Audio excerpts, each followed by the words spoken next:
Hello and welcome to Enchantment of Eternity's Game of Thrones character analysis video for Daenerys Targaryen. In this video I will analyze the character journey of Daenerys Targaryen, going through her whole storyline throughout the first 7 seasons of Game of Thrones TV show.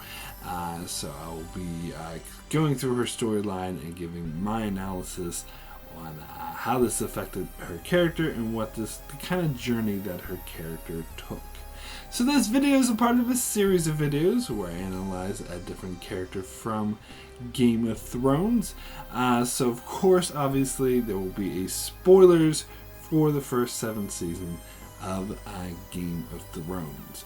Now, Daenerys Targaryen is somewhat a polarizing character. There is a sizable group that really do not care for this character, do not like her, or they think that she's a villain or evil or something. And I'm not really going to address that in this video. I had other videos for that where I addressed those feelings, which I personally disagree with. But she is a character, a lover or hater type character, because she also has a sizable fan base that do care for this character. But I think it just goes to show how dynamic and interesting and how many different facets of this character. And I think she is like any character of Game of Thrones, just very three-dimensional, very drawn out, very dynamic, and has a lot of different facets. Some you can like, some you can hate, and that's the way with every character of Game of Thrones is, because some people liked Ramsay, some people like Cersei, so that's why I think there's so many different opinions on her, and I think that's great. I think that's great that that people can be attracted to different things or have different opinions or different discussions on her motivations, or what did she do? Was it right, or is she just playing into the villain side? So that I do enjoy that, and I think that it's good. But here I am going to give my opinions on how I think she developed as a character through the course of the 7 seasons. So let's start with her season 1 storyline. So when we first meet her in season 1, she is introduced as someone who has been on the run for her entire life. She was born during Robert's Rebellion, when her father was killed, and her whole family, which ruled the 7 kingdoms of Westeros for centuries, they were overthrown just as she was being born. So she lived her whole life in Essos, actually, not in Westeros, where her family ruled for centuries, on the run with her brother, because her parents were dead. Her mother died giving birth to her, and her father died during the rebellion. So she lived on the run with a few select people, but mainly her brother. And her brother, not the nicest guy to her, apparently, would abuse her and talk down to her. So when we first meet her in the show, she's young and naive and just pretty much just does what other people say. And in this case, her brother wants her to marry Khal Drogo, who is, the leader of this group of what some might consider barbarians, and the Dothraki in Essos. And she doesn't want to marry him, but her brother makes it clear that he doesn't care what she wants. It's all about a means to an end, to him reclaiming his throne in Westeros, and they need the allies of the Dothraki. So she's sold to him against her will. And it seems at this stage that she's used to just doing whatever her brother wants her to do. And she doesn't really have that much free will of her own. However, when she, at her wedding, and she marries Khal Drogo, she meets Jorah Mormont, who treats with her directly, and it seems like a lot of people are treating with her directly as the queen, or the Khaleesi, as they say, be married to a Khal.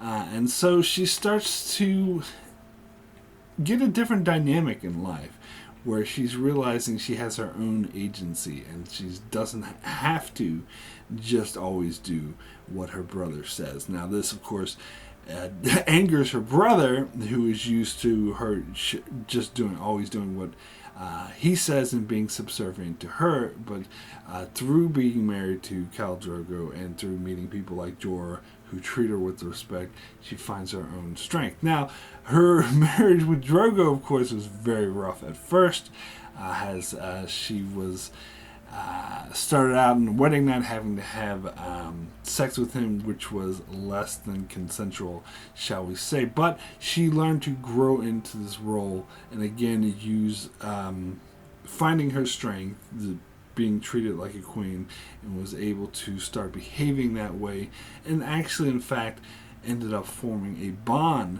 with Khal Drogo, who did treat her with respect and was welcomed her showing strength and showing power, and helped her feel more empowered. And of course, so this angered her brother Viserys, and he tried to abuse her again like he was used to doing, but this time Daenerys stood up for herself. She refused to be abused. Now, during her wedding, she received a gift, a very important gift, of 3 dragon eggs, as the Targaryen dragons are the Targaryens' legacy, and that's another thing that I think empowered her, is having the eggs. And then she was finding that she was more resistant to heat and fire than most other people seem to be, and this is something that I also think sort of empowered her. And so when her brother tried to run off and steal the eggs, Jorah, who's now completely loyal to Daenerys, refused to let him, said, "You can leave, but those eggs are staying here." So eventually her brother snapped because he was unhappy when Daenerys got pregnant, and everyone loved her and treating her with respect. It was a ritual, Dothraki ritual, where she had to eat a heart of a horse to prove her worth, and everyone loved her. And so Viserys was used to being the center of attention. He was the one supposed to be king, so he goes and holds a sword to Daenerys' belly, threatening to kill her and the baby, which of course Khal Drogo doesn't take too kindly to, so kills him by pouring molten gold on his head, saying, "If you want a golden crown, here you go." And Daenerys is okay with this. In fact, when her brother dies, she says that he wasn't the dragon, because a dragon can't be killed by fire. And that's more, and there's a lot of debate about this. The Targaryens are obviously not immune to fire, but there's something special about being the dragon, or whatever. It's a special term with magic, because there's some magic in this world, as we'll see shortly. So Daenerys then tries to convince her husband Khal Drogo to go to Westeros, so they can conquer the 7 kingdoms, which she lived her entire life. Even though she's never been there, she's lived her entire life, repeatedly told and repeatedly driven home that is her kingdom, her rightful kingdom, that was taken away from her family. So it's still very important to her, but Khal Drogo doesn't really care about that. The Dothraki stay in Essos because they never in the history of the Dothraki have they crossed the sea, which they refer to as poison water, as a concept of boats and ships is foreign to them, and they consider them like wooden horses, and they just don't understand it, and so they want nothing to do with it. So Khal Drogo is very resistant to the idea of returning to Westeros, that is, until an assassination attempt is made on Daenerys' life, where she is in the market square at Vase Dathrak, and comes across a Westerosi wine merchant who tries to poison her, who tries to kill her with poisoned wine. However, Jorah is able to sniff out this assassin and prevent the assassination attempt, and they kill the wine merchant instead. But unknown to Daenerys at this time, Jorah was the reason why he knew it was an assassin, because he was working as a spy for King Robert Baratheon and reporting to him, and so he gathered from the intel, the communications that he got, that they would attempt to assassinate Daenerys, and by this time he decided to be completely devoted to her. So at this stage, when he saved her life, that's when he disregarded being a spy, no longer cared about returning to Westeros. He was now completely devoted to Daenerys Targaryen. However, this assassination attempt angered Khal Drogo and made him realize that the Westerosi would keep trying to kill his Khaleesi, his wife, which he could not stand for. So he then vowed to actually, for once, the Dothraki would cross the Poison Sea and they would go to Westeros and help Daenerys reclaim her kingdoms. However, they needed supplies in order to do this, and this involved raiding a lot of villages, which Daenerys wasn't really okay with, and so she tries to befriend some of the victims of the Dothraki and tries to make their lives easier, and doing so angers some of the other Dothraki, but Khal Drogo sticks up for her and kills a guy by ripping his tongue out right out of his throat, in order to stick up for her, but he gets injured in the process, and so Daenerys goes to one of the villagers, Mary Mastor, who is seen as a healer, but really some people refer to her as a witch, which would also be pretty accurate. So she goes to her to heal Khal Drogo. Now there's some debate, but my interpretation is that Mary Mastor purposely poisons Khal Drogo so that he does die from his infections, and she doesn't even try to heal him. So as he's on the verge of death and can no longer stand, and if he dies, then the Dothraki would turn on Daenerys, no longer being their Khaleesi, and so she's desperate to save his life. So she makes a deal with Mary Mastor, who says she can perform rituals, but to save Khal Drogo, but warns that only death can pay for life. And so in doing so, and this is right as Daenerys is about to give birth to her and Khal Drogo's child, but the birth apparently is stillborn and nasty, if accounts could be, is deformed in very strange ways. So it is revealed that Mary Mastor did this purposely to kill the child, because she said only death can pay for life. And Khal Drogo lives, but in a vegetated state, which he will remain the rest of his life. So Daenerys, of course, feels betrayed by Mary Mastor, but she explains that she was already raped 4 times before Daenerys, quote-unquote, saved her. So she had absolutely no sympathy for the Dothraki and wanted to stop the rule of raping and pillaging innocent villagers. Daenerys eventually, Mercy kills Khal Drogo, who is now just a vegetable, and then sets Mary Mastor on fire with the pyre on Khal Drogo's funeral pyre. However, she goes to walk into the fire herself. Jorah is very upset because he sees this as her committing suicide, but I think it's very clear that she knew that she wouldn't die. She knew there was some magic to the fact that she was heat resistant, and to the dragon eggs, which she also places in the fire. So she steps out of the fire with the dragon eggs being hatched, and she is completely unharmed, and she has given birth to 3 baby dragons.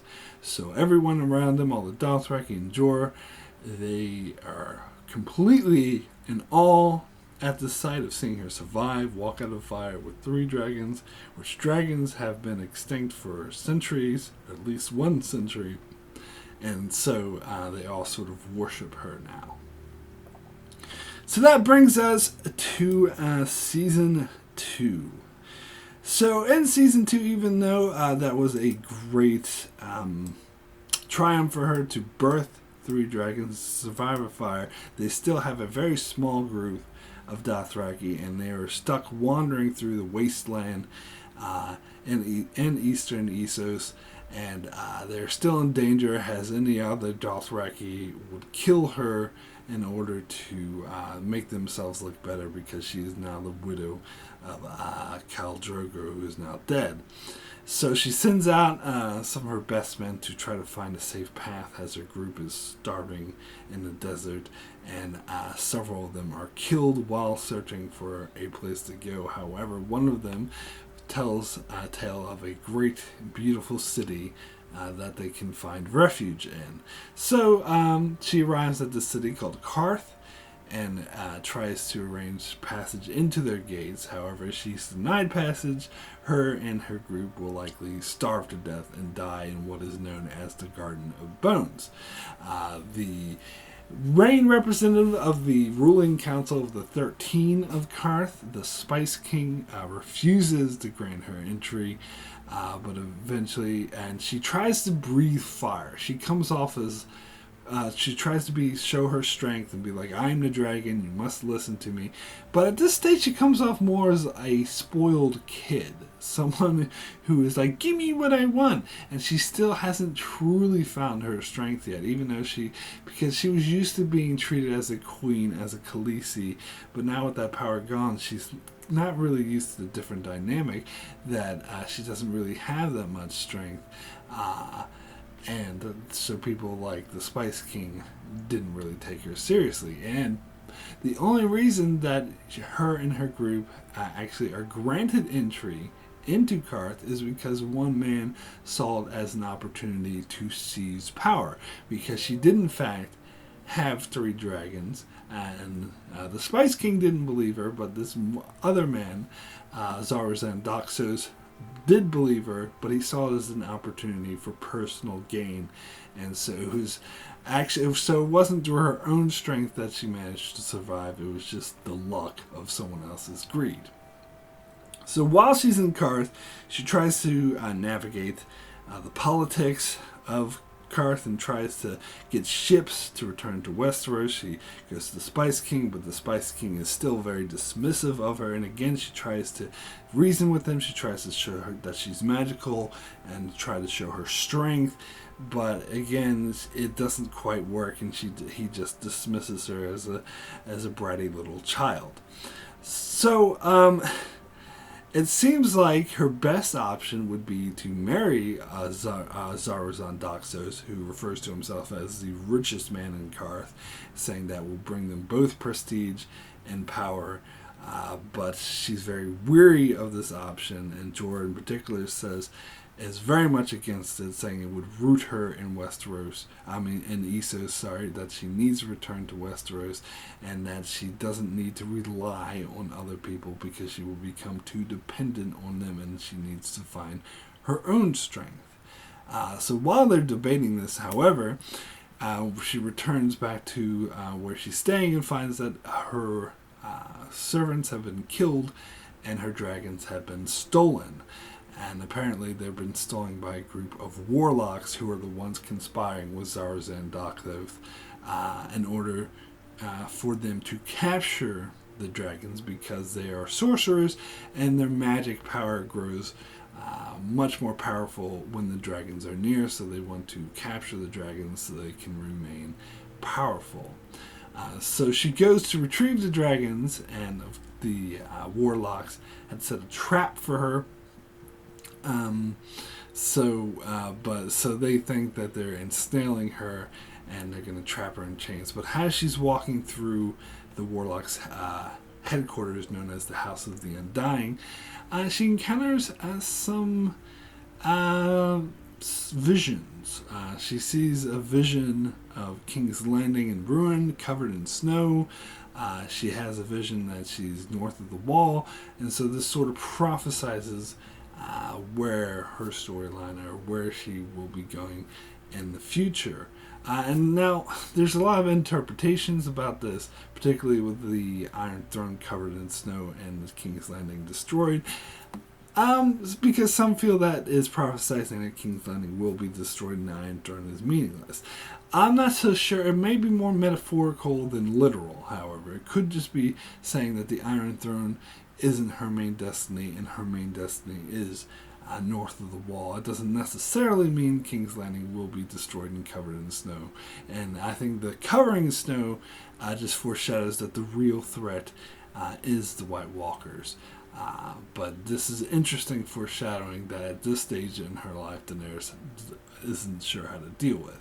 And also she comes across a vision of Khal Drogo and their son, and Khal Drogo begs her to stay with her, but she can't because she realizes she needs to let go of the past and stand on her own. So it's a very important realization for her. So she then comes across the warlocks who try to imprison her in chains, but she realizes that her magic is greater than his, and so the dragons come forth and just light the warlock on fire, overcoming his magic, so the chains instantly vanish and they're free, and that she has in that way defeated the warlocks. So she returns back to the base to find Azar's Undexes with one of her handmaidens had betrayed her, and so she decides to basically kill them. And she goes to lock him in his vault, where he's apparently the richest man in the world, and finds out that he isn't, and that his vault is actually empty. So she locks him and her handmaiden who betrayed her in the vault to die a horrible death. And then she's able to ransack this place in order to come up with enough money to get ships to leave Qarth. So then we come to Season 3. So in Season 3, Daenerys and Jorah and her group of Dothraki arrive in Astapor, looking for a slave army to support her forces. However, Jorah warns that slaves is probably not the way to go. Daenerys still realizes that her forces are too small to be taken seriously, and that she needs to increase her power. However, the more Daenerys learns about the practice of slavery and how brutal and inhuman it is, the more it disgusts her. And also there she encounters Barristan Selmy, who is a former champion of her father and her family, and he pledges to serve her. Jorah is dubious of him, but Daenerys accepts him. So eventually she finally decides to make a deal with the slavers to buy their entire slave army in exchange for one of her dragons. This upsets both Barristan and Jorah, but she shoots them down. During the exchange, she uses the dragon and the slave army to kill all the slavers of Astapor, thus destroying the entire slave trade in Astapor. Now, this is a moment some people might think, well, she sort of lied and cheated and she just murdered a bunch of people. But you gotta understand, it's more complex, because the people that she murdered and betrayed were doing things like mutilating they would capture a child and they'd mutilate the ones they could turn into soldiers. They'd just simply kill the ones that they couldn't turn into soldiers, and they had the soldiers prove that their worth by going out and killing random babies, and they would just cut off their private parts, shall we say. So these were not nice people. They were ruling over a very brutal regime that they personally profit up as they lived rich lives by enslaving and then torturing and promoting misery and death. And that's something that Daenerys could not idly stand by and allow to happen. So it's a very interesting turn in her character, because not only has she learned to become more powerful and stand on her own, but she also does not abide certain things, such as in Season 1, she was powerless to stop the Dothraki from just raiding and pillaging and raping innocent villagers. But here she sees that kind of practice as unacceptable. And she has some personal stake in this as well, because she feels that's how she grew up. She was sort of being told, pushed around, told what to do by her brother. She was forced into a marriage that she didn't want to be in, and then forced to do a lot of things she didn't. So I think she has a lot of personal sympathy for this, and so she could not idly stand by and allow this slave trade to exist. She certainly didn't feel well profiting off of this. So instead she decided to have her dragons burn them all, which could be seen as brutal, but again, it's a bit complex. So she then goes to the Unsullied, the slave army that she freed, and she tells them that they're all free, they can do whatever they want now, or they can choose to follow her if they choose to. And they express their complete support for her, and they choose to follow her. So now Daenerys has a significantly large army, something that she had never had before. So she now has a lot of power, and she gained this power on her own.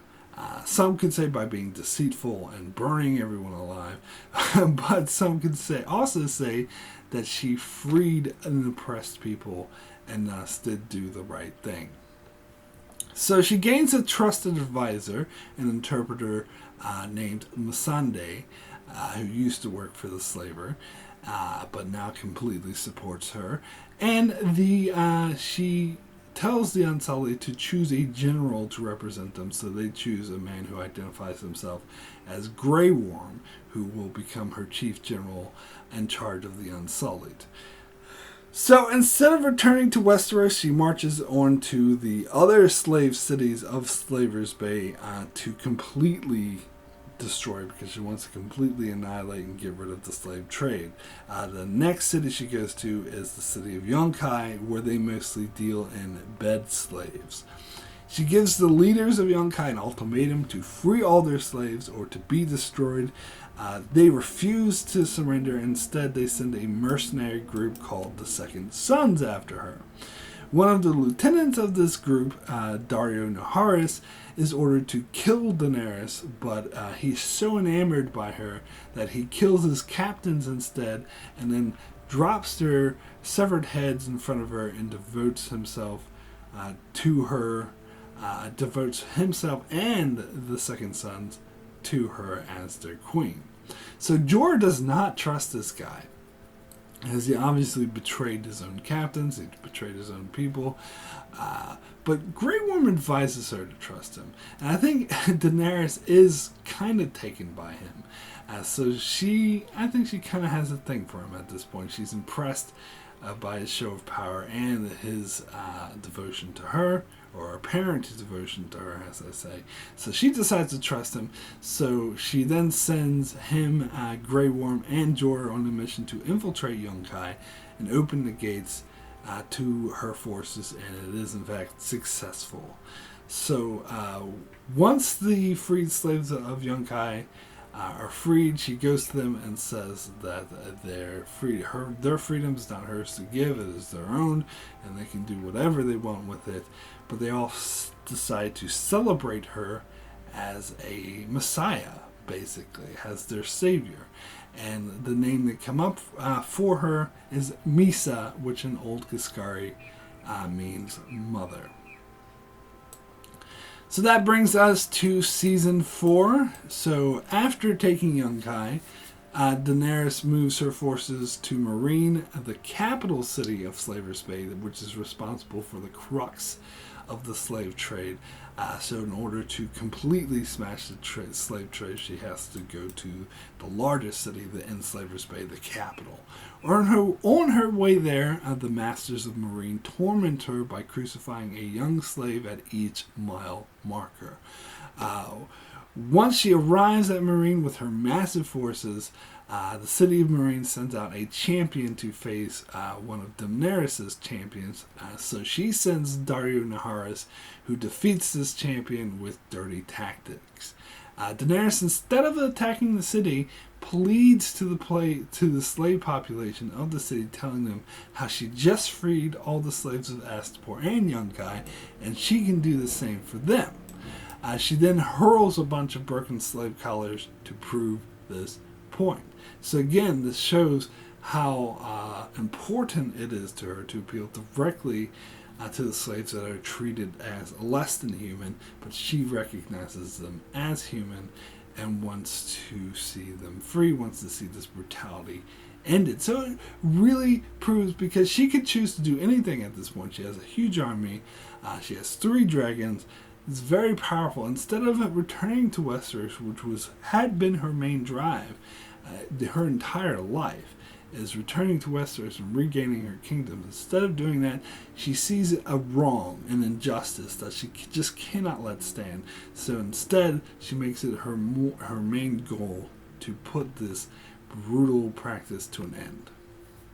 So she sends Grey Worm and a group of Unsullied to sneak into Meereen at night, and they are able to engineer a massive slave revolt as the slaves themselves overthrow the masters, and then they open the gates to Daenerys as Queen of Meereen.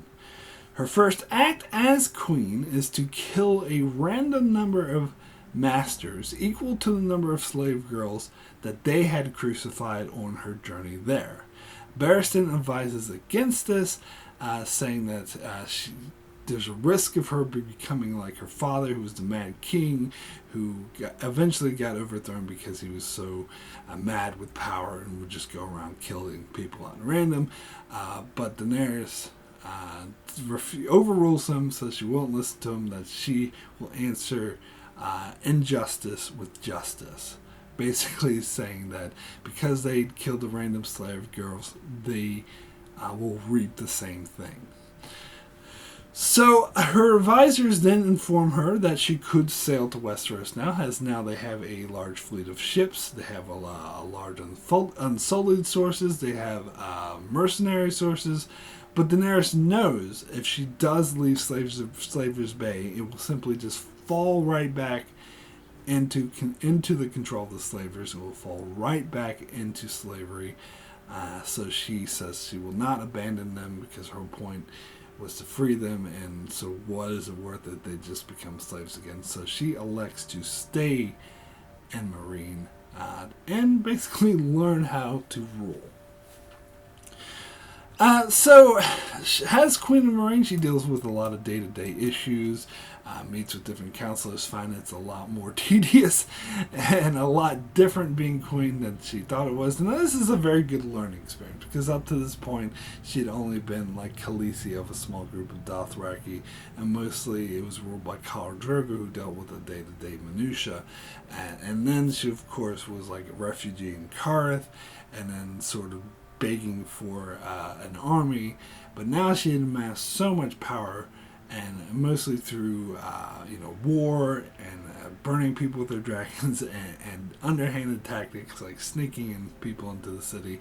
But now she has to learn beyond simply war tactics and fighting. She has to learn how to be a ruler on a day-to-day basis.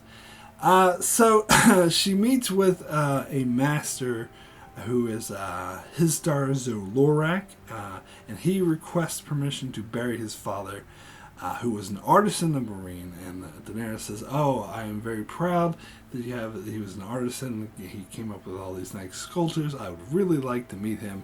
And Hisdar says, "Well, you have met him. You crucified him to death when you first got here," which I think was a huge slap in the face. It's kind of coming back to what Barristan was saying about how it's maybe not the fairest thing to just crucify people at random. She defends her actions, though, saying that they had killed the innocent slave girls first, and she was just responding to that. And Hisdar says that his father actually was against that action and spoke out against it, and yeah, he still died for it. But then this just angers Daenerys, so Hisdar takes another tact and says, "Look, I don't want to argue politics. I just want to bury my father, who deserves a proper burial." So she does, in fact, grant him permission to do so. Barristan Selmy then receives a letter that was planted by Tywin Lannister that reveals the fact that Jorah was actually a spy previously for King Robert during the events of Season 1. So Barristan, of course, tells Daenerys about this and calls Jorah in front of her, and basically it's like a trial, like an interrogation, and Jorah tries to plead with her that he is now fully devoted to her, and that he also had saved her life from the poisoner. But Daenerys points out that the only reason he was able to save her life is because he knew about the assassination attempt, because he was involved with it, and so she feels completely betrayed. But she does recognize that he did save her life and that he had been devoted for her ever since. So, because of that, she doesn't kill him. She instead exiles him. Now, I actually think this is the first huge bad decision on her part. Because Jorah brings up the fact that Tywin Lannister planted this letter, and that by banishing him and getting rid of him, she's doing exactly what Tywin Lannister wants to do, which is to undermine her. And he's completely 100% correct. So in this stage, she is letting her anger, her feelings of betrayal get the better of her wise judgment, and is in fact doing exactly what Tywin Lannister wants her to do. So I think this is the first in a series of downfalls of her learning to be a ruler, where she doesn't quite get it that right. And one of the first things she does is to get rid of one of the people who could help her in this regard do the right thing. So Daenerys then soon learns that her dragons have been out burning some of the livestock of some of the local farmers who aren't very happy, so she agrees to compensate them, until one day a farmer comes in with what is not a dead goat, but instead his daughter, who had been burned alive by her dragons. And this, of course, upsets her greatly. She sees that her dragons are coming out of control, and she can't control them anymore. So she goes out and searches for Drogon, but can't find him. He apparently has just gone off. So she does take her other two dragons and decides to lock them up underground in order to prevent this from happening again. And this is a very sad moment for her. She doesn't like seeing them trapped underground, but she feels she has no choice. So again, this is really snowfalling her downfall, because that has always been her true strength. Her real power is her dragons, and she doesn't know how to control them. She doesn't know how to use them as they grow much bigger and older, and so she simply has to lock away what is her power. So this is a very bad omen indeed. So that brings us to Season 5. So Season 5, Daenerys has to deal with a terrorist group of revolutionary known as the Sons of the Harpy. And they see Daenerys as a foreign invader, and they are a group of well-organized, they execute a group of well-organized attacks, including killing one of her unsullied who are visiting a brothel. And this, of course, does not, she's not very happy about this. So Daario and Hizdahr then return from Yunkai after brokering a peace where she will spare the slavers there as long as they agree not to practice slavery anymore. In exchange, the slavers of Yunkai, or the masters of Yunkai, ask her to reopen Meereen's fighting pits, where slaves had fought each other in death matches while the masses watched and cheered.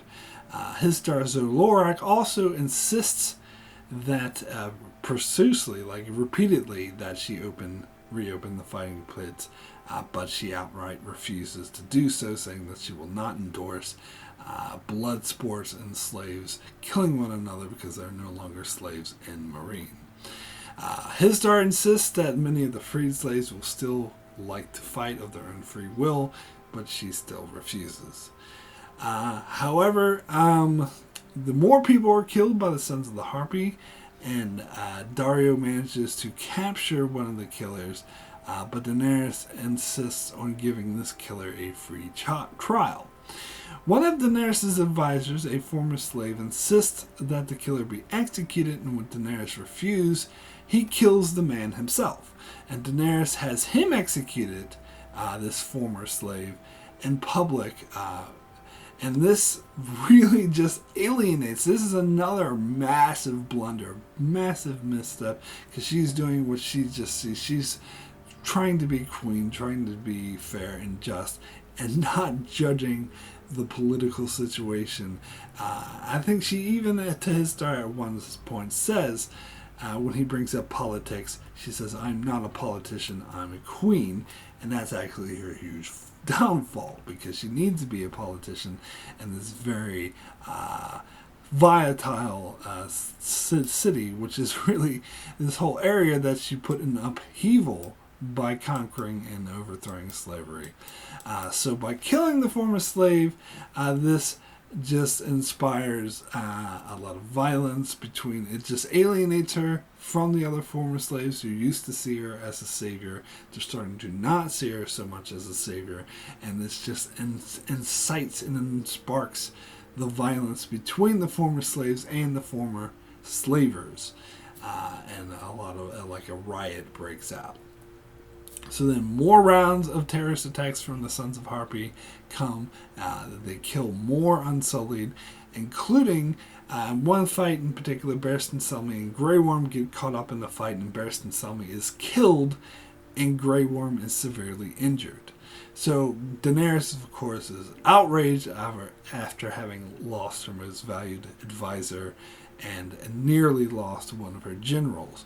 So in retaliation, Daenerys rounds up all the heads of all the richest families in Meereen, including Hizdahr zo Loraq, and brings them in front of one of her dragons, or two of her dragons, the two that were locked up, and has one of these random slave masters, heads of families, burned and eaten by her dragons at random.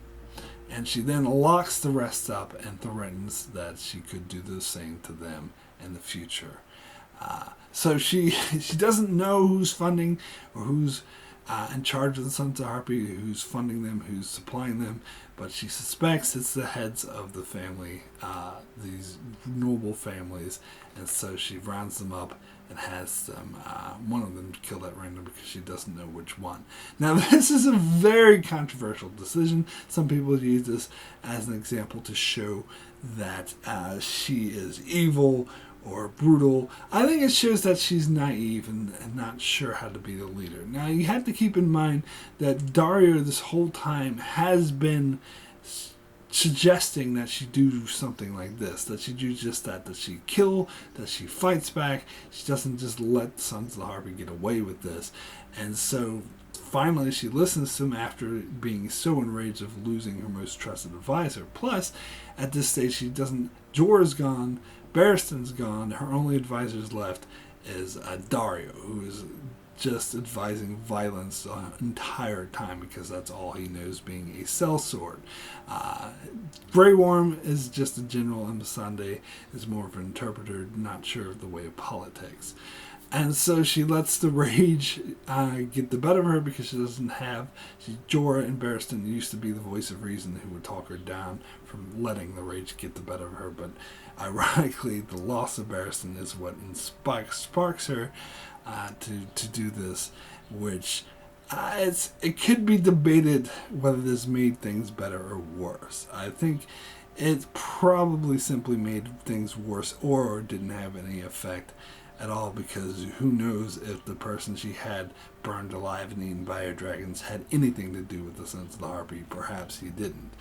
Although I will still insist that any lord of, or most lords I should say, of course, like people like Ned Stark wouldn't do this, but most lords and kings that we have seen in Westeros and Game of Thrones and the show in general would do a similar thing, if not worse. So I don't think Daenerys is particularly evil when compared to the norm of the world we're presented in Game of Thrones, but that doesn't mean it was the right thing to do. That is still open to debate. So yes. So she's upset. She calms down after this, and she's upset that she's losing control of Meereen, so she seeks Missandei's counsel. And Missandei says that she's not very wise, but she offers Daenerys some vague notions about maybe sometimes it's better to compromise. So Daenerys then goes to Hizdahr zo Loraq, who is afraid that he's going to be killed, but instead Daenerys proposes marriage, which is totally it's not what he was expecting, as she sees this to unite Meereen, a way to sort of unite Meereen together and try to bring peace and stabilize the city. So she agrees to marry a noble of Meereen, specifically Hizdahr zo Loraq, and also has a gift to him. She finally agrees to reopen the fighting pits in order to appease the masses of Meereen.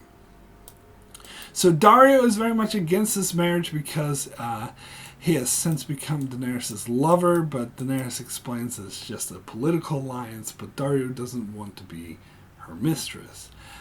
So while Daenerys is touring the fighting pits, the training fighting pits that are training for the big events, she comes across Jorah, who has snuck his way back into the city, and when she prepares to just throw him out again, he says that he had brought her a gift, and then in pops in Tyrion Lannister, former Hand of the King for the usurper Joffrey Baratheon. Daenerys then interrogates both of them, Jorah and Tyrion explains that he killed his father and is hunted by the Lannisters, and therefore the Lannisters hate him and he hates the Lannisters, and he has traveled all the way to Meereen in order to meet her. And so she asks if he wants to be her advisor. She asks him for his first piece of advice, and that is, what should she do with Jorah? So Tyrion says that she shouldn't kill him because he's completely devoted to her, and it is not wise to kill those that are devoted to you. But he has betrayed her and proven himself untrustworthy, so he should be kicked out of the city. So that's what she does.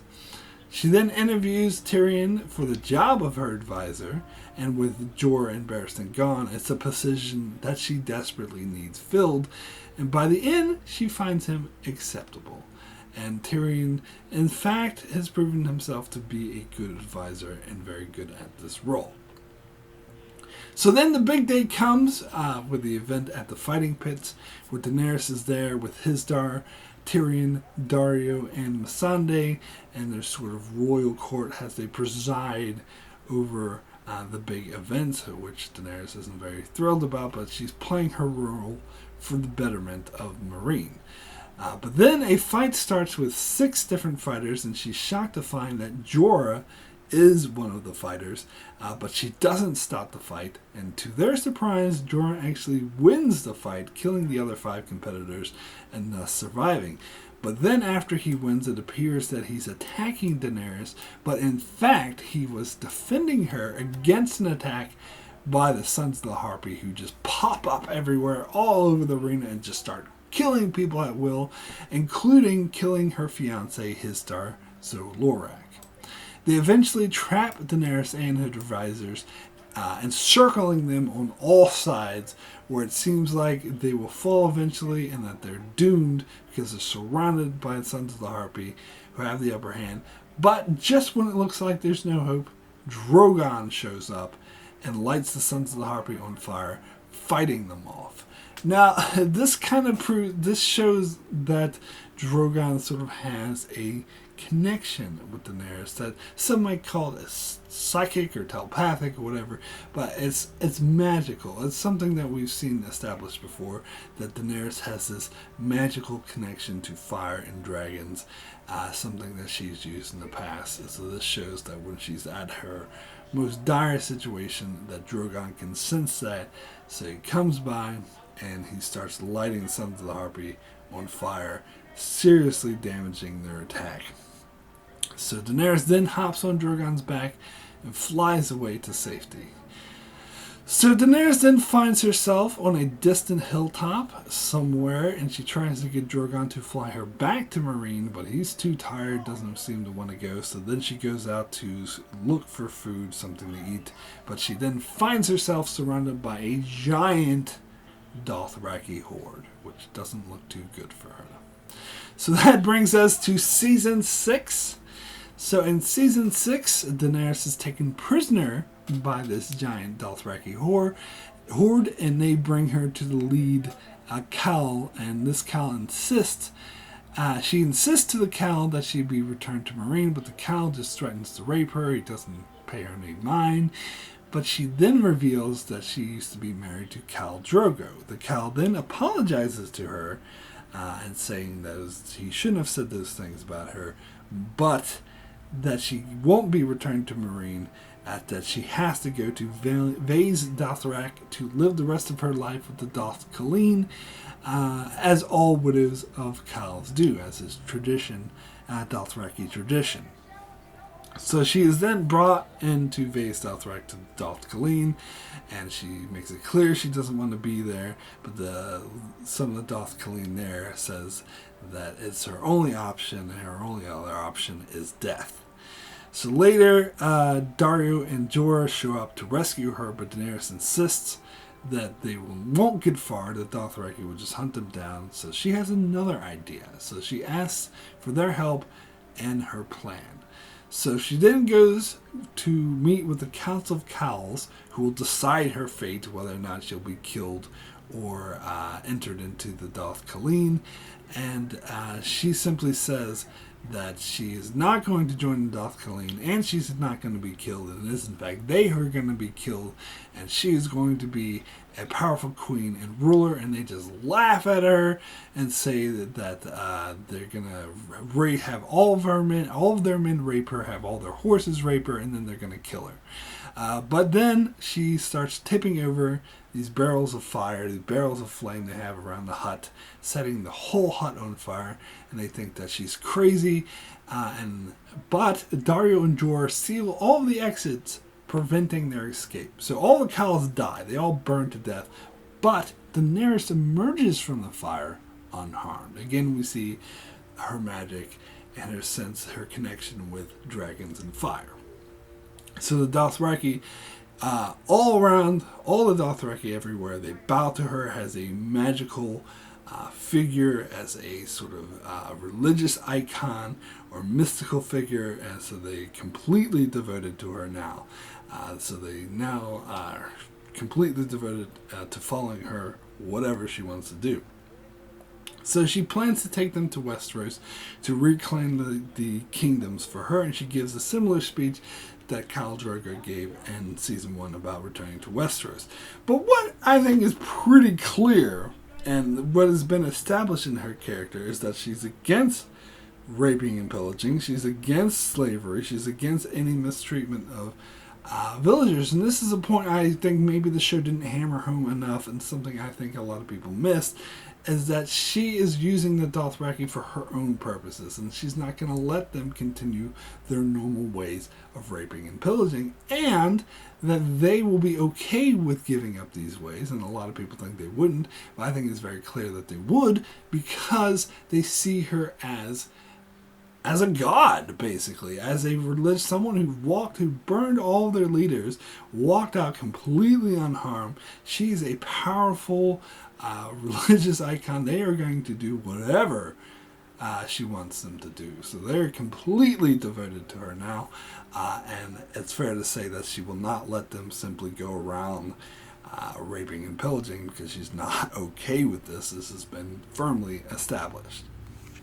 So she then forgives Jorah because he came and rescued her, but Jorah reveals that he's infected with grayscale and so can't be around her anymore. So she orders him to go off and find a cure. So he goes off, apparently, to go find a cure.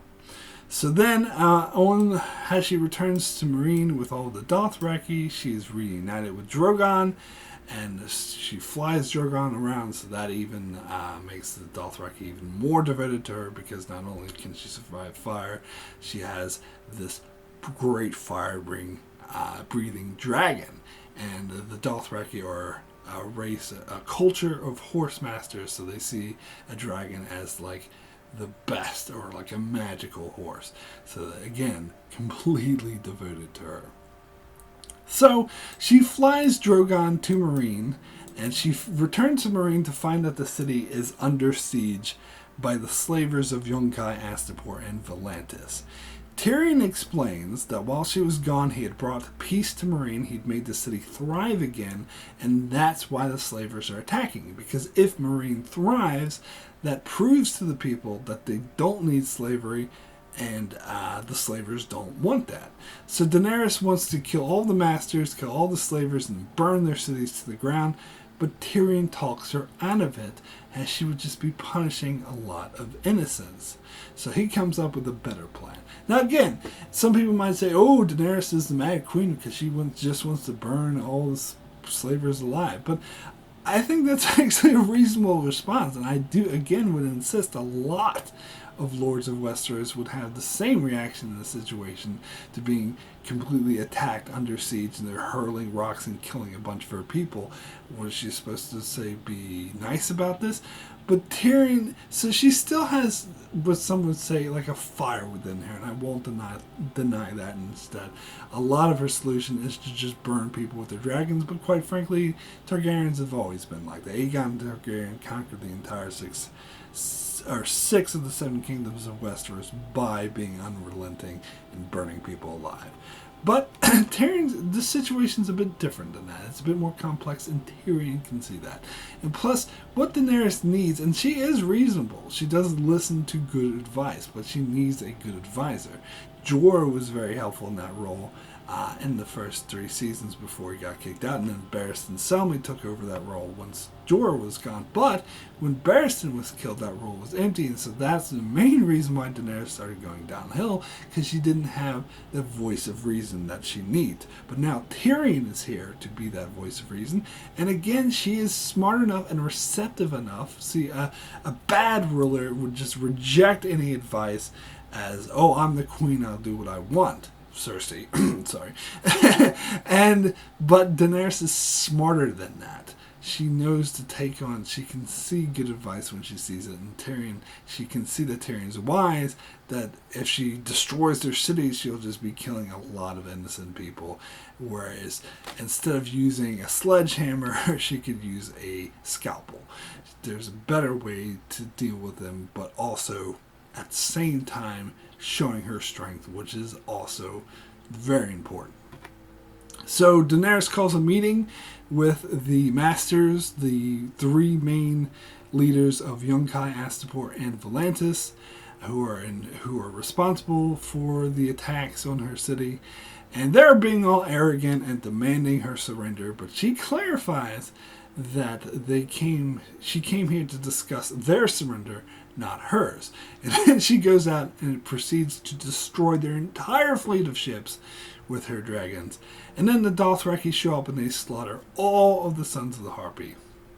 Then Grey Worm gets the slave armies to abandon their masters by saying, look, you don't have to fight for them anymore. You can just go home to your families. And the reason why this works, the reason why they abandon the masters, is because Daenerys took away their power. The only reason the slavers, the masters, had all these slave armies and power is because they held all the power. So these armies had to obey because they had no choice, because the slavers had all the power. But as soon as Daenerys took that power away, decimated their entire fleet of ships, and killed the Sons of the Harpy movement, they knew that they didn't have power anymore, so the slave armies didn't have to follow them anymore, so they completely lost all of their forces. So then Grey Worm goes up and kills 2 out of 3 of the masters for their betrayal, but they leave one alive, and Tyrion sends the 3rd one back with the message that slavery is over, it's done with, and Slaver's Bay is not coming back, and anyone who disagrees with this will just get the wrath of Daenerys' dragons and burn them and destroy them. And thus, peace is brought to Meereen. It has effectively ended slavery in the area in Slaver's Bay. So Daenerys, recognizes that the term Slaver's Bay is no longer appropriate since slavery is gone. So she renames the area Bay of Dragons, and the cities of Slaver's Bay are now in control of a civilian who choose their own leaders to rule over a more prosperous, thriving city that, thanks to Tyrion's tutelage, the area is now rich with commerce, and they have proven to the people that they don't need slavery in order to survive. So, now that the region is stable, Daenerys prepares to leave for Westeros, and then Theon and Yara Greyjoy show up in Meereen and seek an alliance with Daenerys, and Tyrion is a bit dubious. He doesn't really care for Theon, but Daenerys sees their strength and agrees to the alliance. Also, Varys travels to Dorne on Daenerys' behalf, and he makes an alliance with the Tyrells of the Reach and the Sand Snakes of Dorne, and they send ships to Meereen to help. So she prepares to leave for Westeros, but she decides that Daario is not coming with her, and she leaves Daario behind in Meereen to lead a peacekeeping force as Meereen chooses their own leaders. So basically, he's not in charge of Meereen. The Meereen are going to choose their own leaders, and the region is stable now, but there's always a few stragglers. You have to sort of, whenever, and this is in real life too, whenever there's a region that was in upheaval but is now stable, it's now at peace, you still have to have a peacekeeping force there to make sure that the peace lasts, at least to begin with, until things start to thrive. And I've said this before, the only reason Sons of Harpy movement was so powerful and effective and gathered much people is because Meereen was in such chaos. The fact that it's stable now and there's a lot of commerce means that the movement doesn't have any gunners, so the movement's going to die, especially the more Meereen thrives and the longer it goes by proving they don't need slavery, the less any of these revolutions. And plus, any huge movement would just be too afraid of Daenerys and her dragons. So, the region's done. But she's leaving Daario behind. But mainly because she doesn't want to be burdened by having a lover around. And this, of course, was Tyrion's advice, and Daario recognizes it right away as Tyrion's advice, because she needs to keep her options open for marriage going into Westeros. So, Daenerys and all of her advisors, they set off for Westeros with all the Dothraki, the Unsullied forces, along with her new Greyjoy, Tyrell, and Martell allies. So, a huge force coming to Westeros to finally do what she had wanted to do her whole life, and that is reclaim her birthright of the Seven Kingdoms. So, that leads us to Season 7, where Daenerys arrives in Westeros, making Dragonstone her base. She meets with her allies on Tyrion's advice. She refuses to attack King's Landing directly. Instead, she sends for her Westerosi allies to put the city under siege. So she sends the Greyjoys with the Sand Snakes to Dorne to retrieve the Dornish forces. So basically, this is Tyrion's thinking, is that if the people of King's Landing, the people of Westeros, see a foreign army, a foreign invader, like Unsullied or Dothraki, surrounding King's Landing, they will be against her. And Cersei, who is the queen at this point, will use that as talking points to effectively rally the people of Westeros against her and paint her as a foreign invader. So it's very important that they see that the forces laying siege to King's Landing are not foreign, that they are in fact Westerosi, which I actually think is smart. It's Tyrion showing how smart he is. So they send the Greyjoy fleet to Dorne with the Sand Snakes and Alaria, saying, however, on the way they are ambushed and attacked by Cersei's new ally, Euron Greyjoy, who destroys Yara's fleet and takes her and Alaria and Tyene Sand prisoner and kills the other Sand Snakes. Theon manages to get away, but his forces are now pretty much gone. So Jon Snow, who calls himself King in the North, arrives to end Dragonstone to treat with Daenerys, and she isn't very welcoming to him, which again I think is showing her arrogance, not being a very good queen. But whatever, just my opinion. However, what Jon Snow wants to do most is to mine dragon glass. So eventually Tyrion convinces her that, look, the dragon glass is no consequence to you. It doesn't make any difference to you if he mines it. So as a show of goodwill, she lets him mine the dragon glass. And he says he needs the dragon glass for the real threat, which is the White Walkers. And she doesn't really believe him.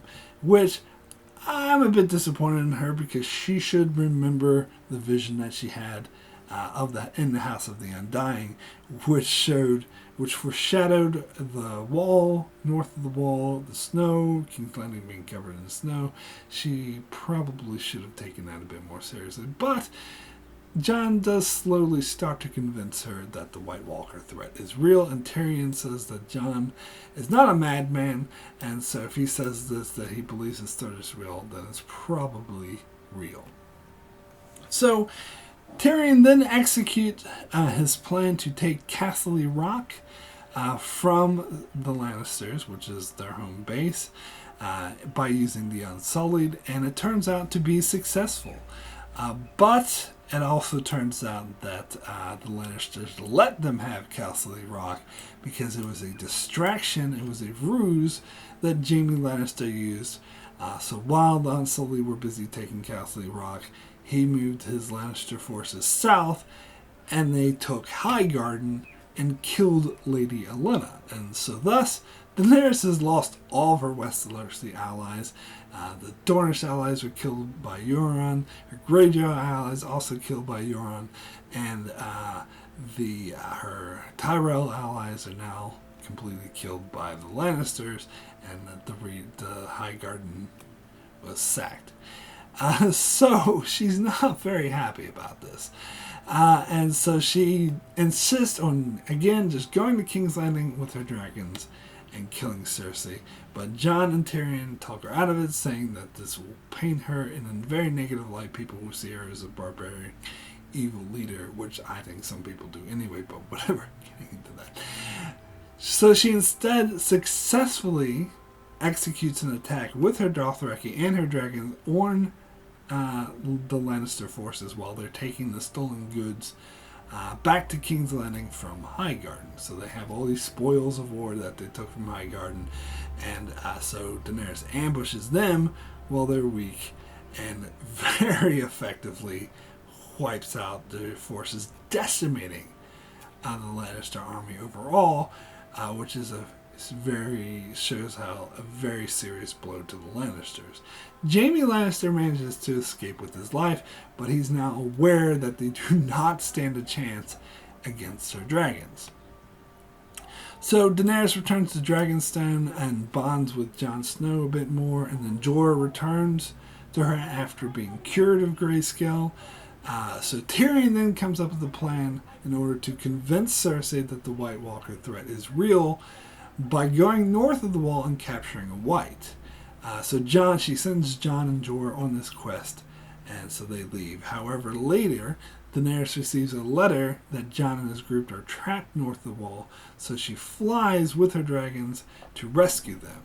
She then sees for herself the power of the White Walkers and how the threat is completely real, and Jon was not at all exaggerating. She sees a lot of undead whites just running around killing people. So she uses her dragons to start wiping out these whites and rescuing Jon and his group. However, during the rescue, the Night King, the leader of the White Walkers, kills one of her dragons with a spear.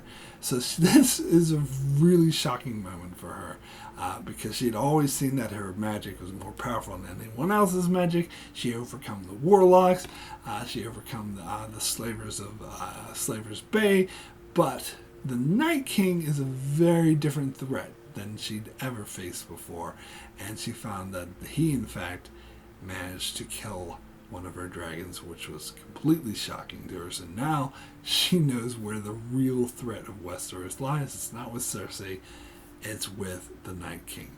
So she goes to Jon, and she's now completely devoted to his calls to fight against the White Walkers. And Jon, in return, decides to completely devote himself to her and decides to bend the knee to her and recognize her as Queen of Westeros. So Daenerys then meets with Cersei and shows her the white that they captured. And so Cersei agrees to a ceasefire. And even she agrees to send forces north to help fight against the White Walkers. Of course, this is a ruse. She's not aware of this yet, which is kind of naive of her, especially naive, extremely naive in the extreme of Tyrion to believe for Cersei. But I'm not here to criticize the show, so I won't get too much into that.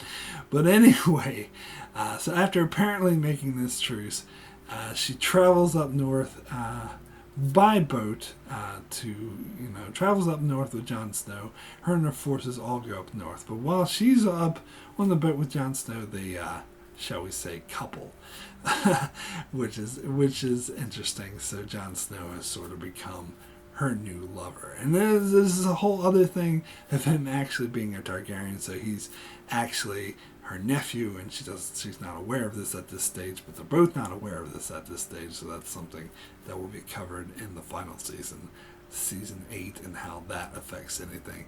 But at this stage, all of her forces are now going up north with having an apparent truce with Cersei in order to face the real threat, the threat of the White Walkers, which was prophesied again all the way back in the House of Undying, that the real threat that she had to face was that with the White Walkers. So that concludes Daenerys' storyline so far.